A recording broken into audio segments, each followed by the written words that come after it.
tudo bem? Meu nome é Ana Carolina Mazer, eu sou sócia-diretora da área de Compliance e Proteção de Dados do escritório Pironte Mais Moura.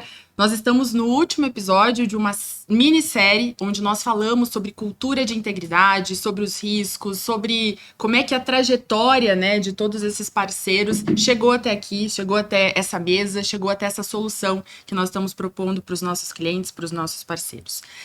Agora a gente vai falar de coisa boa, vamos falar do produto, né, que brilha tanto os nossos olhos, que nos encantou, como o Pironte colocou, por tantos meses aí de construção dessas soluções.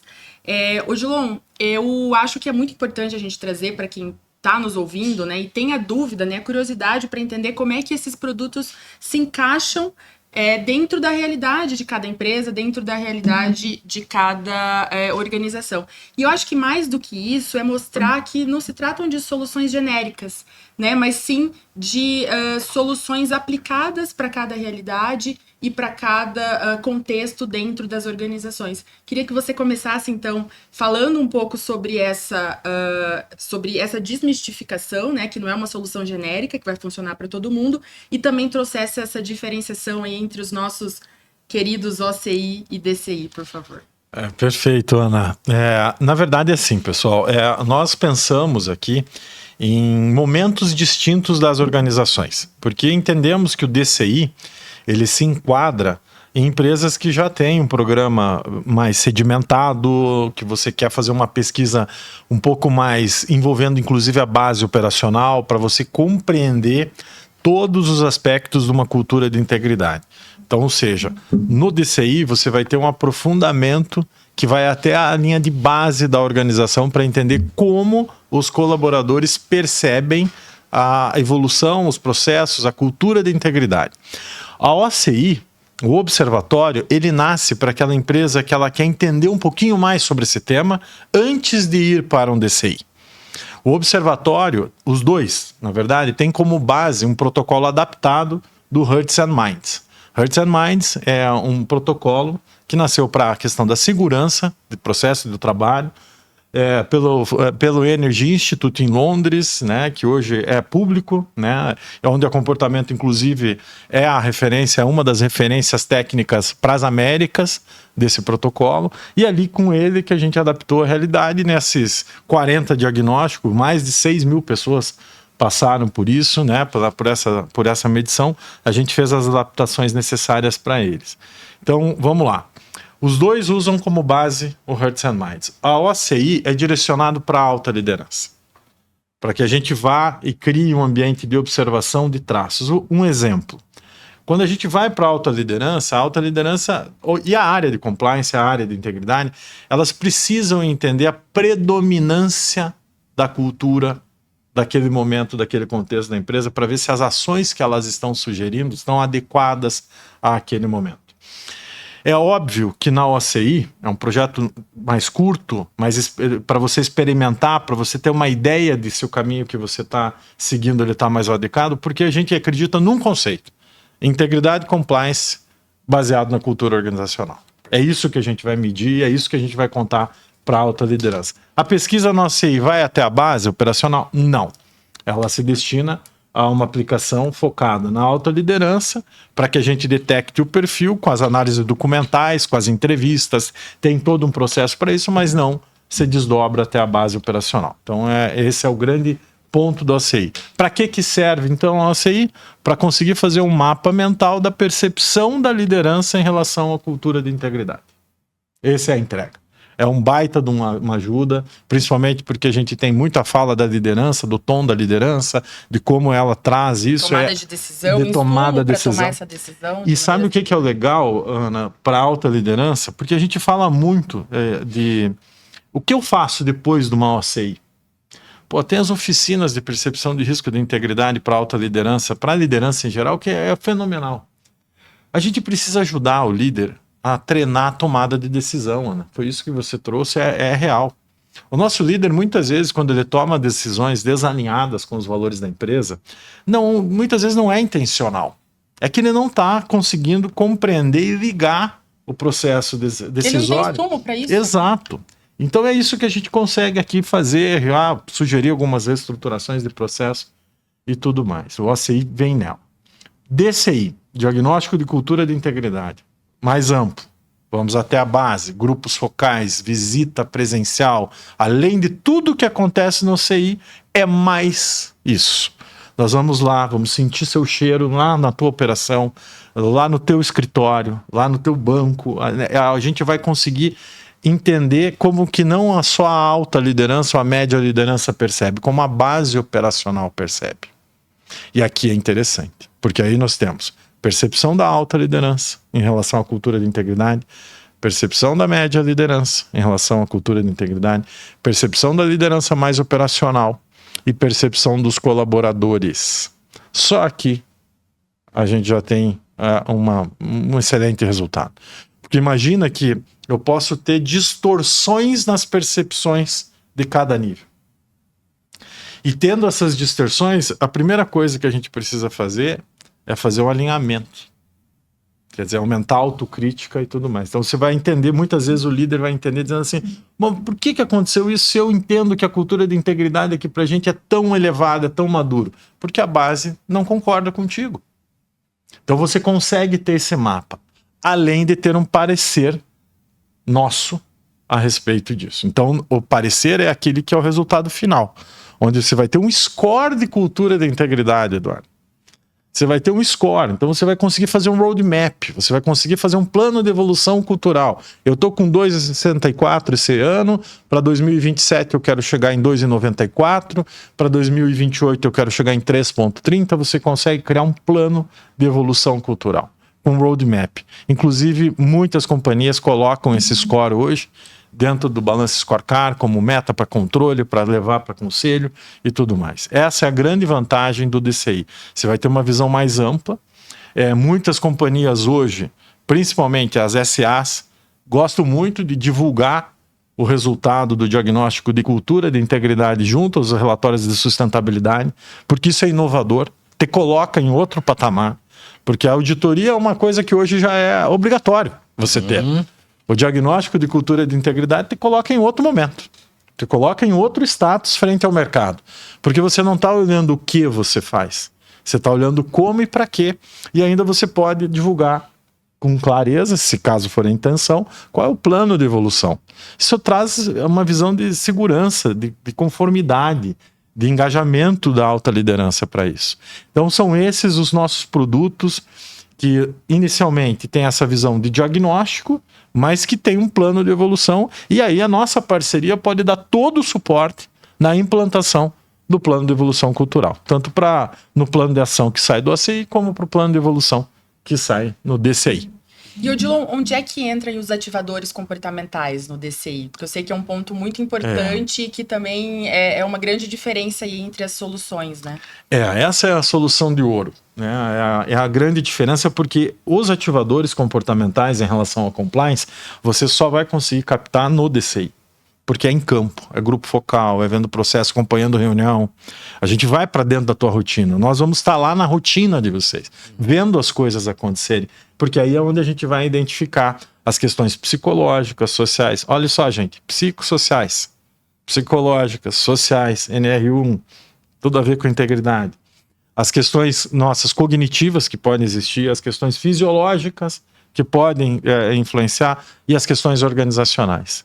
Né? Então o DCI ele vai trazer esse diferencial para dentro do processo, que aí é aquela situação, volto a convidar para os episódios anteriores, né? Então, no 2 a gente fala um pouco mais profundo em relação a isso, que são aquelas situações eu até posso treinar, mas eu posso treinar de acordo com se eu identifiquei que existem ativadores cognitivos. Ou eu posso treinar para fortalecer habilidades sociais, porque eu vi que tem as questões sociais que envolvem. Essa é a diferença. Você sabe, você vai montar as suas ações educativas, você vai montar as suas campanhas de acordo com aquilo que você mapeou. Né? Hoje a gente tem conversas com as áreas de compliance e integridade, o pessoal pergunta assim, Odilon, qual que é um bom tema aí para a gente fazer uma campanha de integridade? Se você tem um diagnóstico, você já sabe qual que é o bom tema para você. Você tem, inclusive, um plano para ele. Né? Exatamente. Né?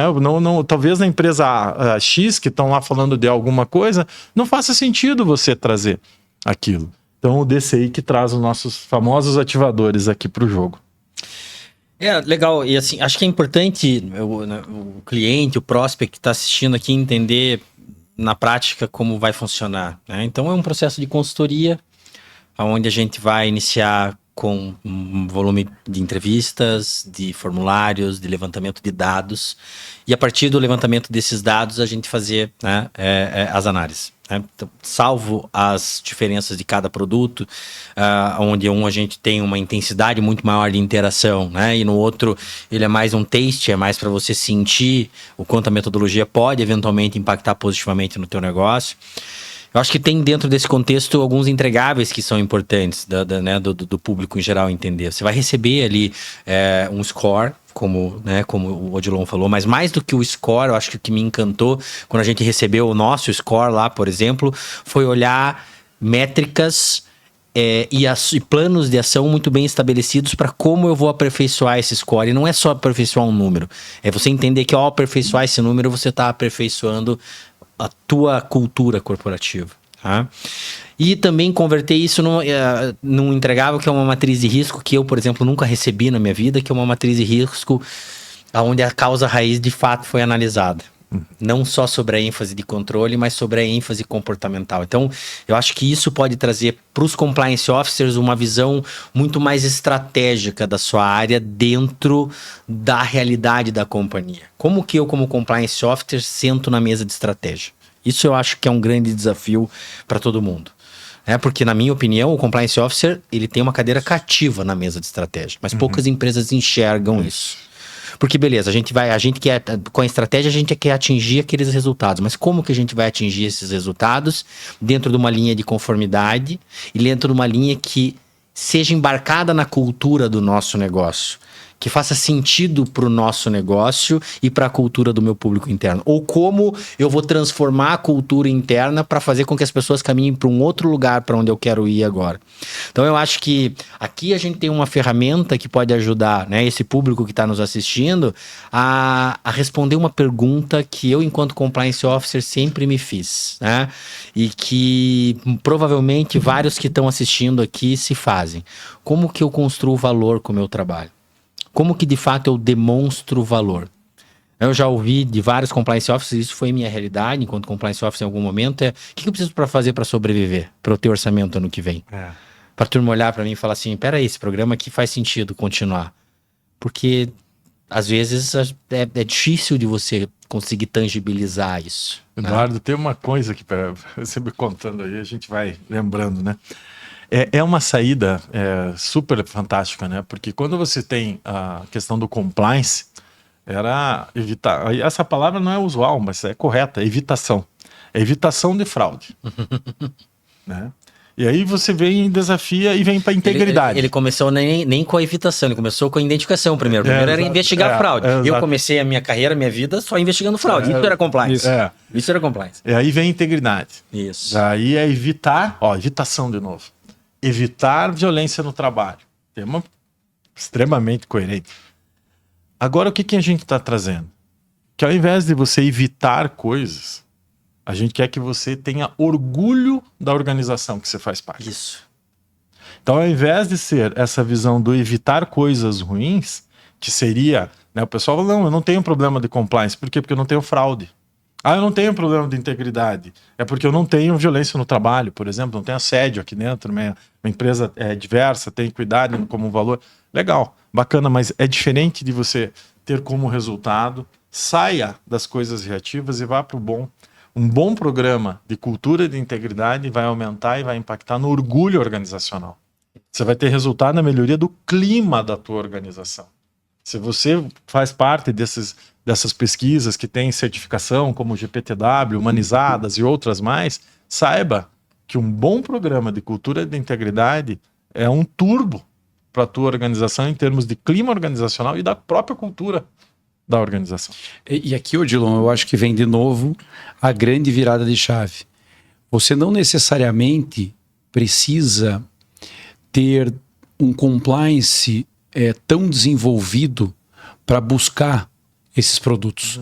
Muitas pessoas que estão nos escutando, né? E aqui, veja, iniciativa privada, né? Empresas familiares, desde empresas familiares de pequeno porte até as grandes corporações multinacionais, né? O setor público, desde a administração direta às grandes estatais, né? Administração indireta, todas essas empresas, todas essas organizações, elas passam necessariamente pela mesma métrica, que é construir uma estrutura organizacional e institucional sólida, sob o ponto de vista reputacional e que faça sentido para a minha organização, né? Que faça sentido para aquilo que eu estou construindo.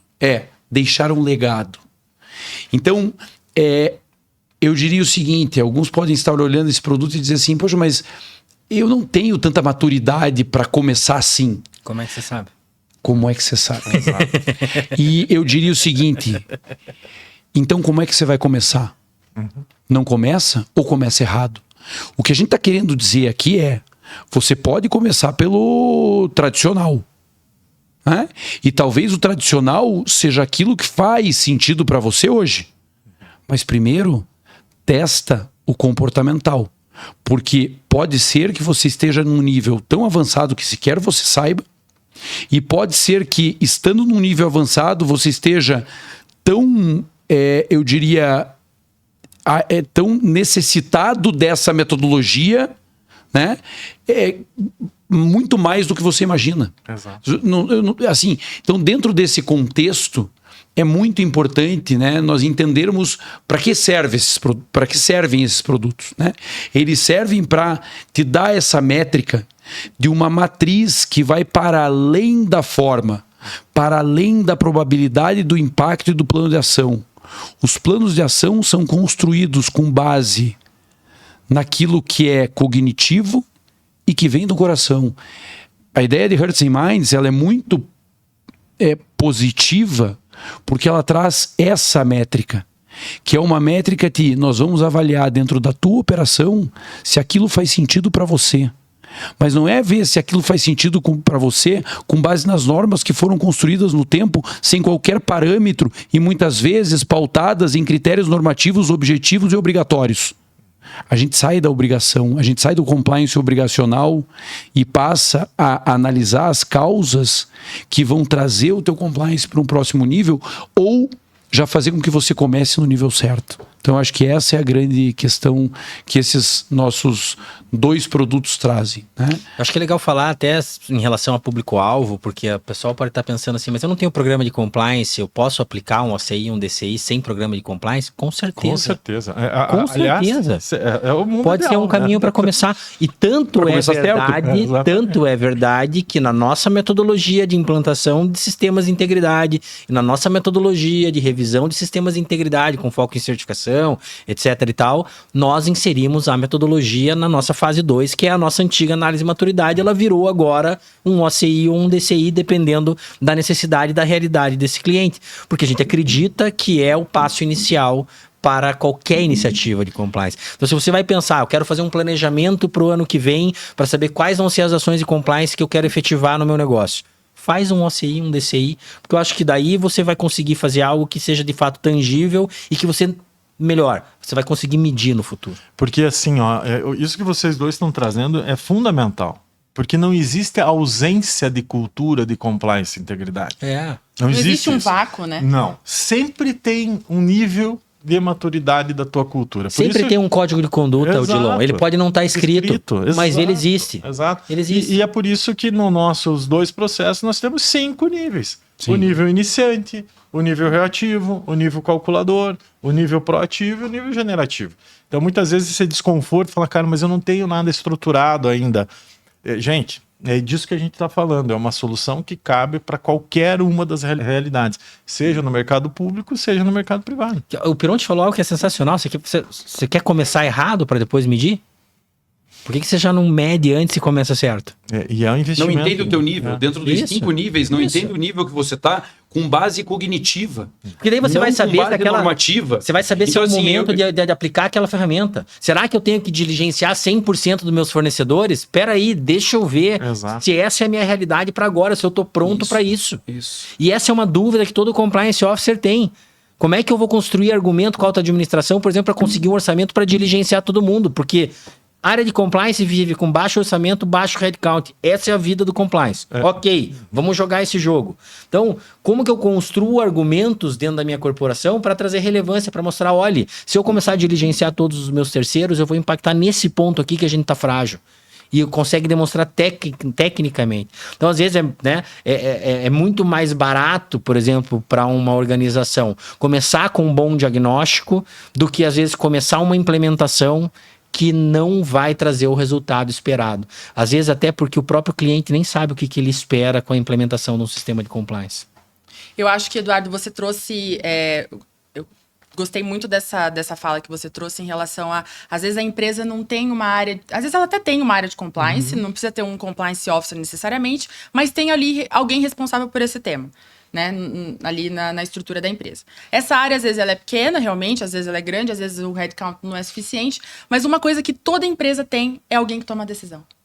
Uma coisa que toda empresa tem é uma alta administração, né? E uma coisa que nós percebemos, inclusive com a aplicação dessa metodologia no escritório, esse ciclo virtuoso que a metodologia traz para a alta administração, não só tem insumos para fazer isso de baixo para cima, mas os resultados que essa aplicação de cima para baixo, que a alta administração faz com os colaboradores, mas também os resultados que essa aplicação vai trazer de baixo para cima. Exato. No contexto da cultura da empresa, né? Então, isso é uma coisa que toda empresa vai poder enxergar, né? Às vezes a gente fala, ó, o OCI é um pouco mais voltado para a alta administração, né? O DCI vai para a base. Sim, nós trazemos essas perspectivas diferentes, mas no final do dia, os insumos para a alta administração, para os tomadores de decisão, né? Para quem senta na mesa ali e precisa tomar a decisão, é muito rico, né?